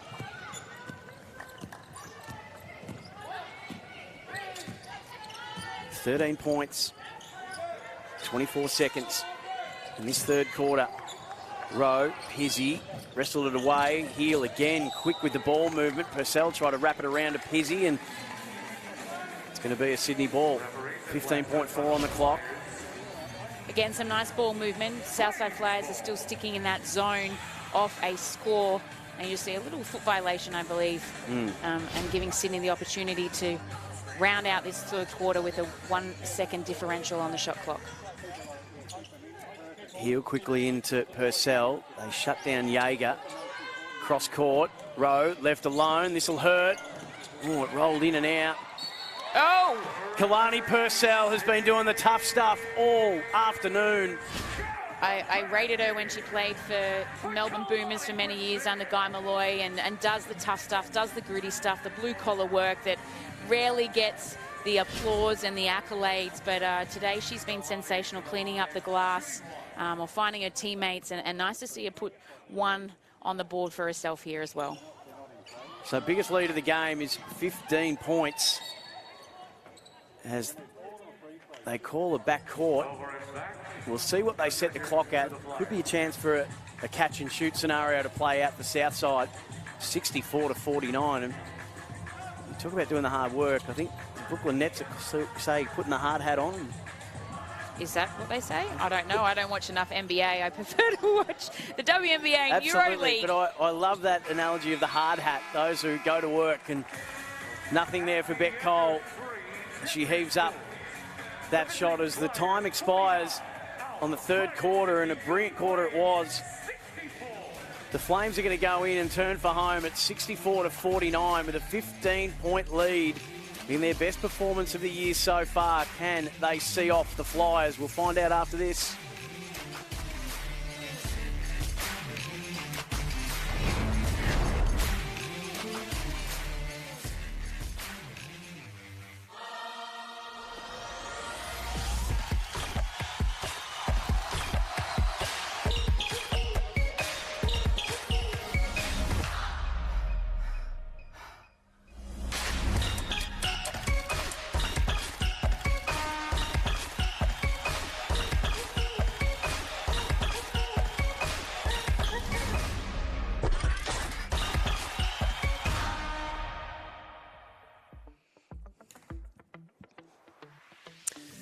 Sydney Uni Flames have got a 15-point lead, courtesy of a 20-16 third quarter against the Southside Flyers, who are looking in real trouble in this game. The Flames show no signs of being extinguished, Jenny Screen, and it's been an impressive performance. Look, if you'd asked me at the start of the game, I think you did, who was going to win. I said Southside Flyers. I mean, I'm gobsmacked right now. I did not expect this scenario, but more so the lead and the extensive lead, 64-49, to hold the reigning champions to 49 points with a quarter to go. And not only do that, but then dominate on the scoreboard yourself as a team. Huge, huge effort on the back of a disruptive couple of weeks and technically no imports in their team at all. Aussie Hoops is basketball's national junior participation program, introducing kids aged 5 to 10 years of age the great game of basketball. They learn and improve their fundamental movement skills as well as the basics of teamwork and cooperation That'll be a benefit to them both on and off the court for many years to come. More importantly, they have fun, they make friends, and the success of the Aussie Hoops program can easily be measured on the smiles of more than 100,000 kids that do the program each year. So make sure you go to aussiehoops.basketball/find a program. Registrations for Term 1 programs are now open. One of the most popular sports in Australia, whether playing at community level or aspiring to Olympics or Paralympics. Get involved in Aussie Hoops. And here we go. Southside have got a ton of work to do. Cole, now Wallace. It's been a tough afternoon for Rochi. Back out to Cole. Good defence from Kiara Rowe. She steps inside and able to rattle it in, Rebecca Cole. Nice job there from Cole leader, just to keep her feet, find a way to get through and get a nice bucket and finish on the right-hand side. We didn't see her a lot in that third quarter. Again, someone that's coming back from COVID and is probably struggling with a little bit of fatigue as well. And I think there might have been an injury. She didn't play a little bit or at all on Thursday night against Perth. So really good start to this first quarter and nice to see them get a bucket. Purcell, the turnaround, got the last bucket for them in the third quarter. Can't get their first here. It'll be a Southside ball. So Cole up to 14 points to go with 5 rebounds, 2 assists. And she's just solid. She hasn't been sensational tonight, but when you look at that stat line, that's a pretty good night out, especially when we've got 9 minutes to go. Now Sarah Blixarv's into the game. They'll need her, but she's on 4 fouls, so we'll keep an eye on that. Wallace tries to cross over on Nakasoglu, who stayed in front of her the whole time, and she's got to give it up. Blixarv's, Rochi. Good defence from Pizzi, denied her access to the avenue. Turn and shoot. O'Hay, Blixarv's rather. No dice. 13-point lead. Strong screen from Wallace and let Pizzi know about what she thought of her. Falling to ground. Acrobatic from Heel. Just a little bit of ballet, if you don't mind, from Shyla Heel there, putting on a pirouette to outsmart her defender and get a nice little reverse layup on the right-hand side. So we see this in replay. Pizzi just said a nice little punch screen as they're known, and Christy Wallace very lucky not to get away with an unsportsmanlike foul there. I think you're right. Letting her frustration get the better of her, but what was better was that nice little pirouette and finish from Shyla Heel. Sent the opponent the wrong way like a broken compass, and well, you'd probably say the first edition of Google Maps now for the youngsters. Cole called for a walk. And right now, I'm not seeing any leadership from the Southside Flyers. They're playing very much from the perimeter, but their ball movement and lack of penetration is just meaning that they're stagnant. Sydney are allowed to just play a clog-style kind of defense, and there's just no one leading their team. I need someone to grab them by the neck and the singlet and say, hey, this isn't good enough right now. We've got to be better, and we've only got about 4 minutes to get this game back to where we need it to be. Offensive rebound, Froling, Heel for 3, left it short. Cole there at the fall of the ball to bring Southside down the court. Gets a chance to get in, just hesitates, pulls up on the jumper and knocks down 2. Still that lead is 15 points, under 8 minutes to play. Rochi trying to make life tough for Heel, who's had a great game, 9 points, 6 rebounds, 7 assists. Froling gives it back to Shyla and back to Froling into Kalani Purcell. The find for Froling was fantastic, and so was the finish. And that puts Froling in a better position. We've seen her trying to force the one-on-one action in scenarios that don't suit her style of play yet in what she has in a skill set. But that action, the give and go and the ability to play with her big sister and Kalani Purcell in the keyway, that's the style of basketball that we've come to see from Keely Froling. Yes, I'll get a second look. Rochi can't force it in. They all hit the deck hard on re-entry. And Sydney come away with it. 15 points that margin. Getting a little tense for Southside. Deeble had some big moments in this game to Froling, and then Shyla Heel. Froling kept going and got on the end of the heel pass. They leave Deeble all alone again. They've done that once. She didn't make them pay on the second time. But they'll get it back, and they'll get another 12 seconds. Purcell sets a screen. Heel went the other way on it. Froling falling away. Airballs her shot. Cole. Wallace got a step on Heel and forced her way inside and then opened it up and gave O'Hay a clear look. And she gets 2. Blixarves. I've done that 3 times now. Blixarves up to 12 points. Still with the 4 fouls. Deeble. Shot clock winding down. Froling has to put up the 2 and drops it long range.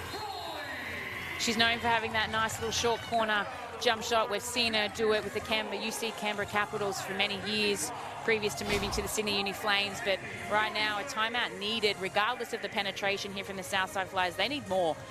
For me, it's their defensive end. 70 points from the bottom place team is just not good enough. And right now, Cheryl Chambers needs to look her players in the eye and demand more, because she should expect more. These girls are professional athletes, and today they're just not getting it done right now. But they've got just under 6 minutes to hopefully turn the tide and draw back this 15-point deficit. Let's have a look at Kalani Purcell's impact on this game. 9 points, 5 rebounds, 2 assists. 5 rebounds. Let's talk about 14 rebounds. I've looked at the wrong column, I'm like, hang on, 5 mate. assists, 5 14 is normally rebounds. a quarter for her.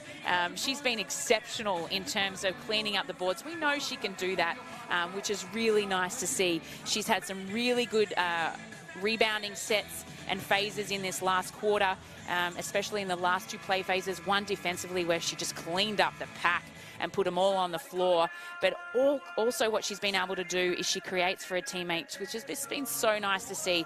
And, you know, moving from a club like Melbourne Boomers, where she's been a mainstay for a couple of years, limited minutes, it's nice to see her get more opportunity and taking it with both hands. And today she has been stellar for the Sydney Uni Flames. 14 rebounds, 5 assists, 9 points. Cole had Jarry underneath. Again, Wallace really aggressive. They kick it out to Cole. They need this, and she provides from long range.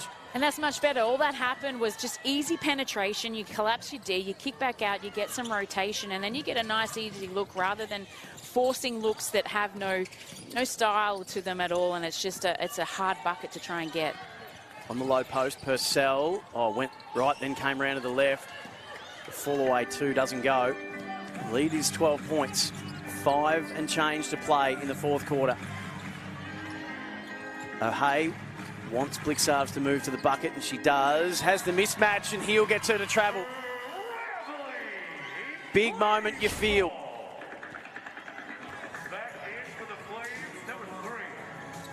Yeah, you can see Jenna O'Hay there. She's yelling at Sarah Blixarves. That recognition. She had Shyla Heel on her. Yep. She's going to set a pick and roll in the corner with Jenna O'Hay, which is just going to be a switch.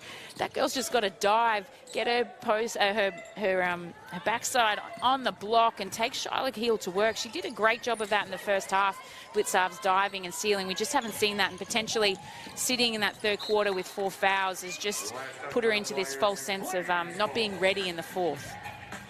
Ball off the hands of Jenna O'Hay, so it'll be a Sydney Uni Flames ball with a 12-point lead. The win against Bendigo was impressive. They put 83 points on the board, but against the reigning champions, who might not have been in the best touch, but if they can get home here, their most impressive win of the year. Heel leaves a teardrop short as the shot clock expires, and Wallace goes strong down the court, and another mid-range 2 knocked in by Beck Cole. And here you go. They've had a couple of stops. Sydney turned the ball over a couple of times or haven't found the bottom of the net, and the deficit goes from 15 to 10, and Southside Flyers have hit the last 10 points. 21 points now for Cole. Froling backs Jarry all the way in, just can't finish. Cole tried to send Rowe left when she went right, couldn't do so. And they've called the foul as Purcell was charging down the floor after the turnover. Yeah, you can just see Nakasoglu just cheekily getting a hand in there and bailing out the Southside Flyers on that cut and giving them another opportunity here. But momentum's just slowly swinging. If the Southside Flyers can get a score here, get the deficit under 10, we've got a ball game, because we know how quickly they can rack up points. We saw it in the 3rd quarter with Jenna O'Hay hitting back-to-back 3s. It only takes a couple of stops and a few few really good offensive sets to get yourself back in the game. Cole got a screen from Jarry, leaves her alone up top. She'll take that shot, and just leaves it short. Blixarves the rebound though, and they'll get another 12. Rochi goes to her right. Avenue is shut down by Heel, who wrenches it out of her hands, and it spills to Rowe.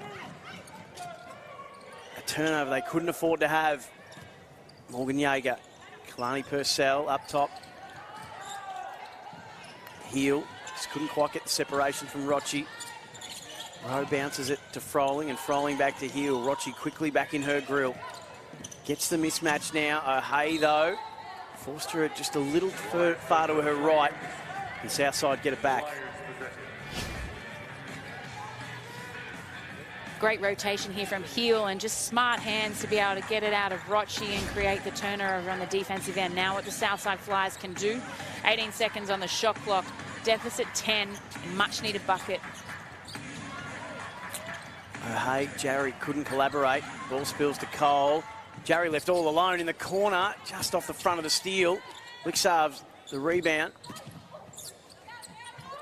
And they kick it back out to Cole. Into the corner. Blixarves, they need this. Big time three from a big time player.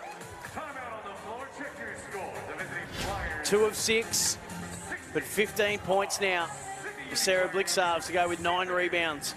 Huge three, but that was all set up from Rachel Jarry on that pick and roll set. She dived hard to the rim, which meant the Sydney Uni Flames, Keely Froling, had to rotate for the potential nice easy 2, which meant that the 3 was left, and Blixarves, we've seen her do it all her career, hit the big time shots, especially in that corner. Huge 3 minutes or 2.5 minutes coming up here. Let's see if Sydney can hold on. 7 points with 2 minutes 43. Now, this young Sydney Uni Flames team, do they run the risk of tightening up? Everything that's worked for them tonight, Jen, has been their want and need to push the pace, to take the game on.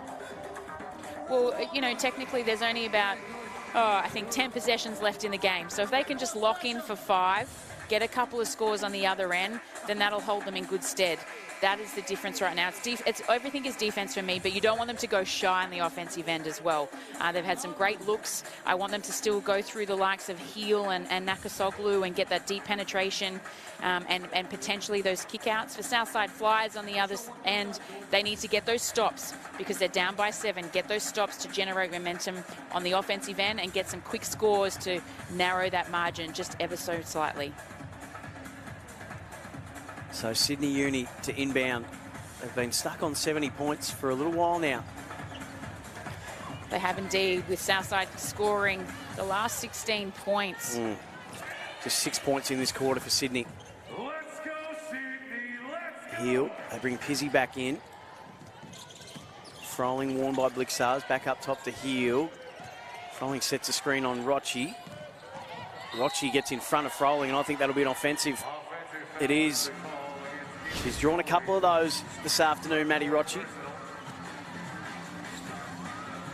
Big play in the context of the game, that ability to come up with an offensive foul and put your body on the line there from Rochi. Again, you know, Keely probably could have flared a little bit wider to create the space off that pick and roll and get a bigger opportunity for a long closeout and then be able to put the ball on the floor. But here we go.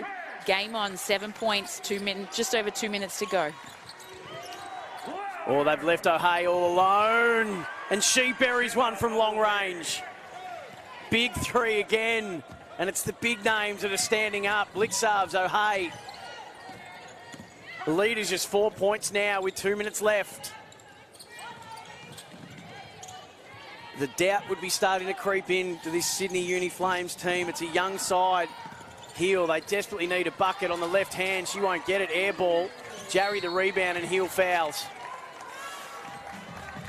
Wow, spectacular change of, you know, extremes. We're going from one end where you think Sydney are just holding form. They're up by 15 points, 17 points at one stage. But now you can see just the experience where we talked about at the start of the game. in terms of the averages and average age, rather. You can just see the experience and the poise and composure coming to the forefront for the Southside Flyers at the moment.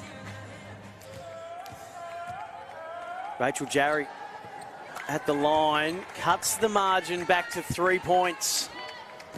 And it's down to a single possession.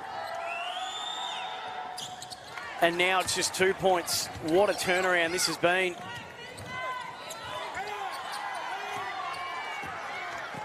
(19 to 6).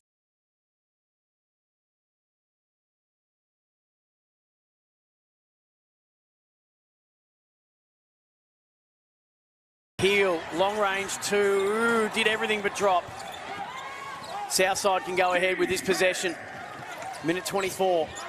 Hay thought about it. Rochi just slows it down.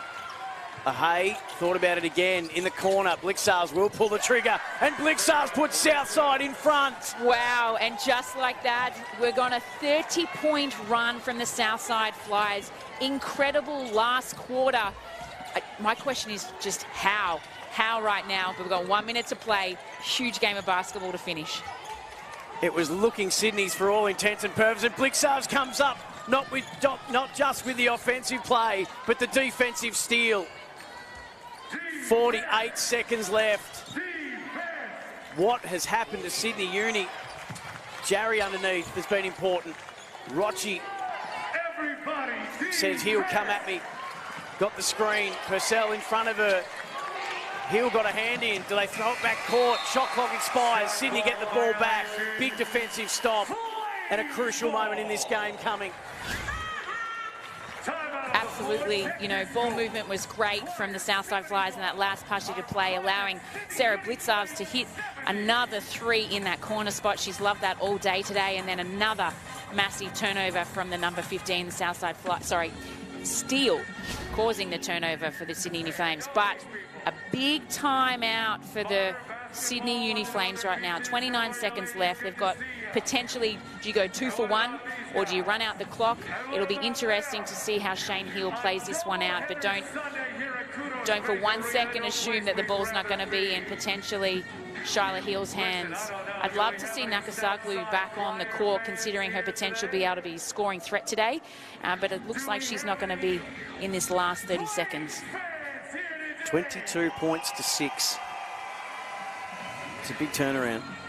Massive turnaround. And then, you know, we've highlighted it since the start of the game, you know, the average playing age, the under man, should we say, or the under player in terms of not having any imports. Not that Southside Flyers do, but they've got more, or better, shall we say, more experienced players on their roster. They've been in these situations before. They know what it's like to be down.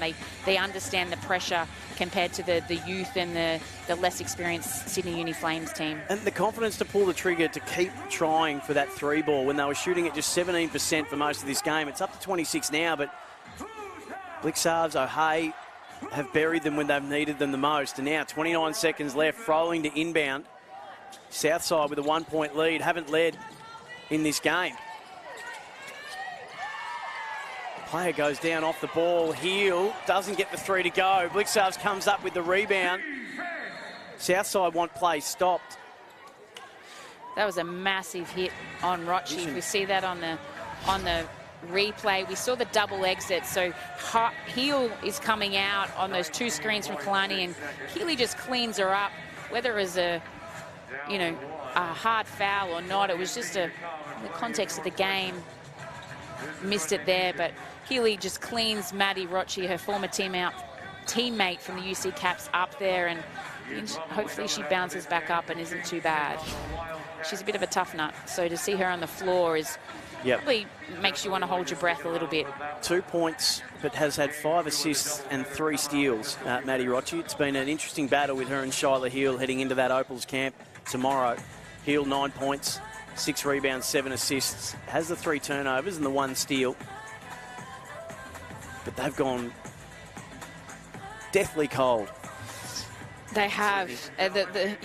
We've still got 20 seconds left in this game as we see Maddie Rochi being attended to, and hopefully just being able to compose herself and be right, because they'll need her in this last play phase for the Southside Flyers. But now it's all on Sydney Uni Flames. Right now, while this is going on and the distractions happening and they're not really focused on what's going for the offensive set for the Southside Flyers, on the other end, Sydney Uni Flames have to get it together on the defensive end. Do they foul early, send Southside to the line? The question is, who do you foul?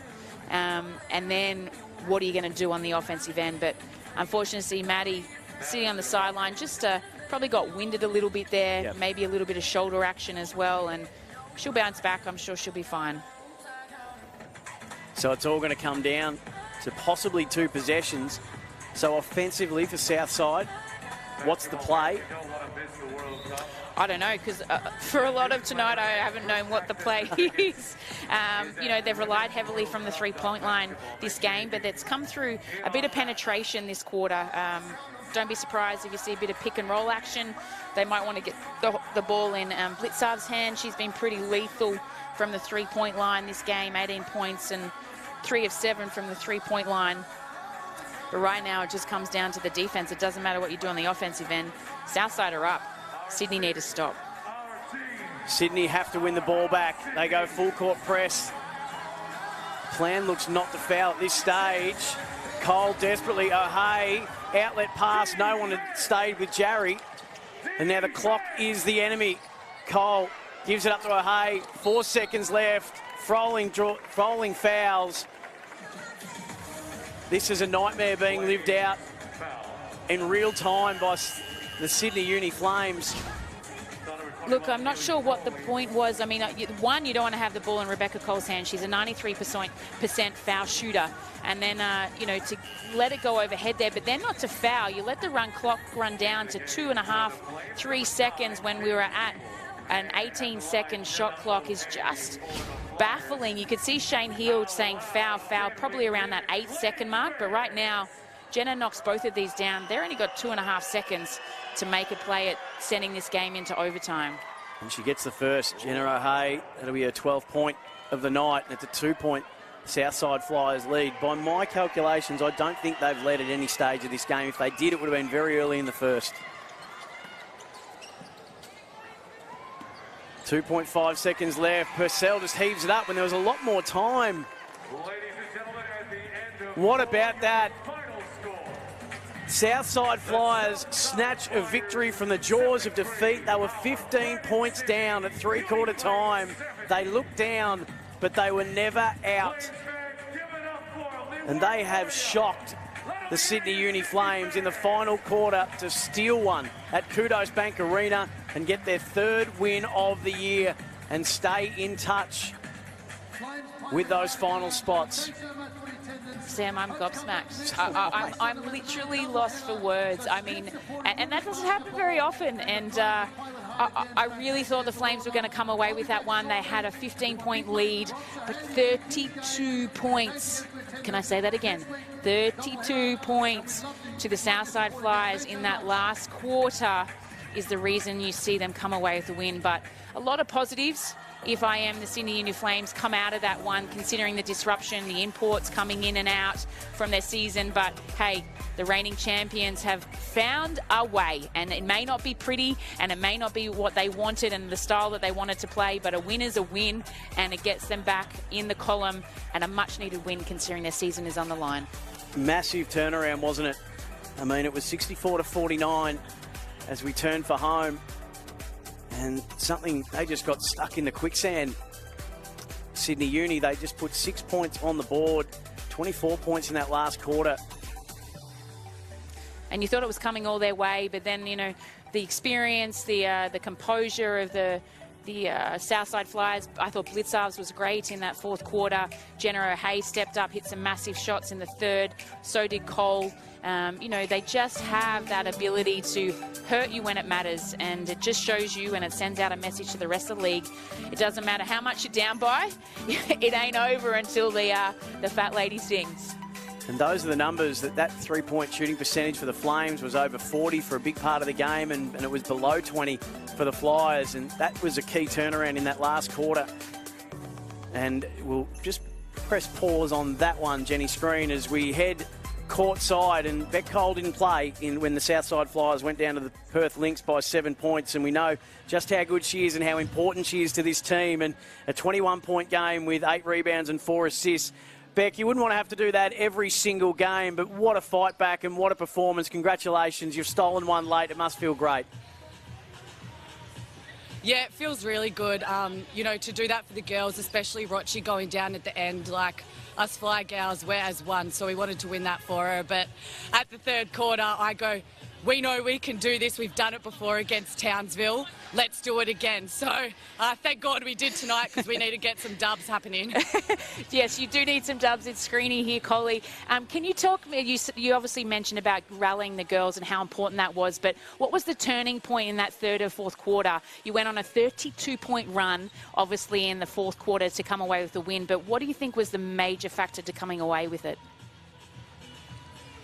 Yeah, in that third quarter, look, we were chipping away, but not great. But the fourth quarter, we said it was all about defensive plays and finishing off. We have to get the rebounds, because whenever we did that, we ran and they couldn't stop us. So, to be honest, it was energy and it was effort, and it was just the 1%ers that needed to get done.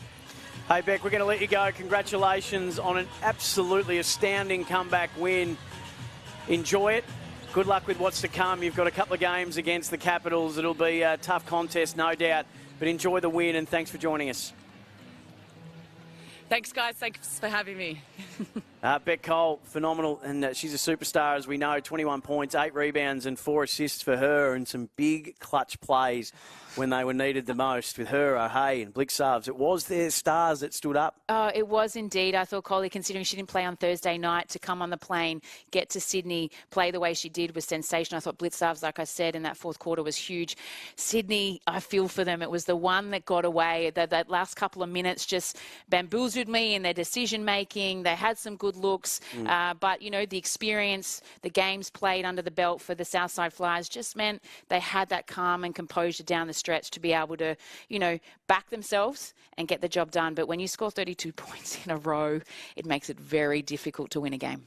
It does. So a heartbreaker for the Sydney Uni Flames, but a win of real grit and guts for the Southside Flyers. They stay in touch with that top 4, and they've got their third win for the year, courtesy of a 73-70 victory over the Sydney Uni Flames. Well, that's the first game of today's triple header in the books. So we're off to Adelaide next for the Adelaide Lightning and the UC Capitals, and then after that it'll be the Townsville Fire and the Melbourne Boomers. So we're going to hang around, Jen, and we'll do the next game. Oh, a great start to 6 hours of women's basketball. Hashtag She's Got Game. That one has heat.